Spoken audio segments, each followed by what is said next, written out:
En invitant ses homologues de la communauté de l'Afrique de l'Est au sommet extraordinaire de Bujumbura, le président en exercice de cette communauté et chef de l'État du Burundi, Évariste Ndayishimiye, voulait évaluer ensemble la mise en œuvre de la feuille de route de Luanda et tirer toutes les conséquences. Cette feuille de route exigeait le retrait définitif et effectif des troupes pro-rwandaises du M23 des localités congolaises avant le 15 janvier dernier.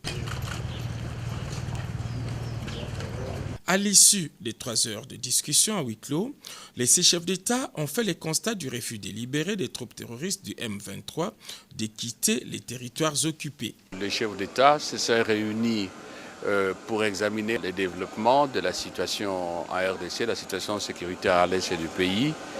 Ils ont fait le même constat que ça se détériore et qu'il faut vite agir pour faire appliquer les instruments qui sont en vigueur pour le moment, particulièrement le communiqué final du mini-sommet de Luanda qui a prévu un chronogramme qui a en fait la fusion entre le processus de Nairobi et celui de Luanda.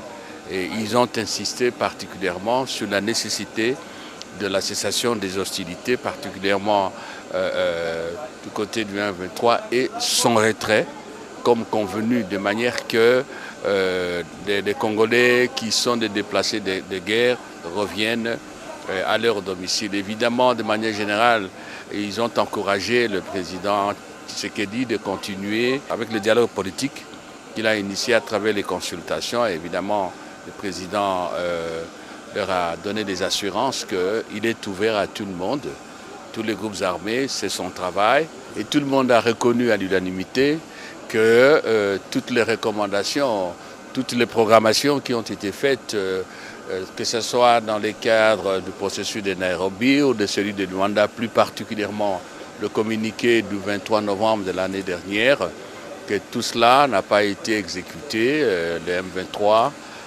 s'est moqué des gens, soutenu par le Rwanda.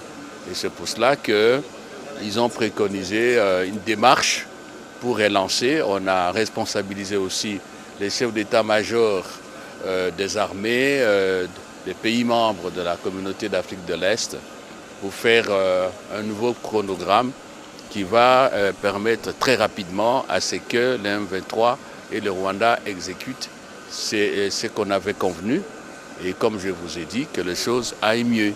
Au cours de ces échanges, le président Félix-Antoine Tshisekedi Tshilombo est resté très ferme dans ses principes. Un mandat beaucoup plus offensif de la force de l'EAC et la poursuite du déploiement des contingents d'autres pays à l'exception du pays agresseur. C'est que le sommet de Bujumbura a adopté dans son communiqué final. Le sommet s'est engagé à continuer dans son engagement en vue de rétablir définitivement la paix dans la partie est de la République démocratique du Congo et d'y établir la sécurité durable.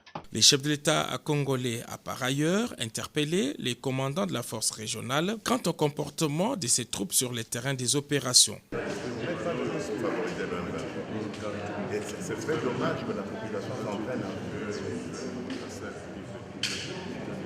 Vous êtes venus pour nous aider, vous n'êtes pas venus pour avoir des problèmes. Donc soyez vraiment attentifs à ça. Soyez attentifs à ça. Posez, répondez aux questions que la population, communiquez avec la population.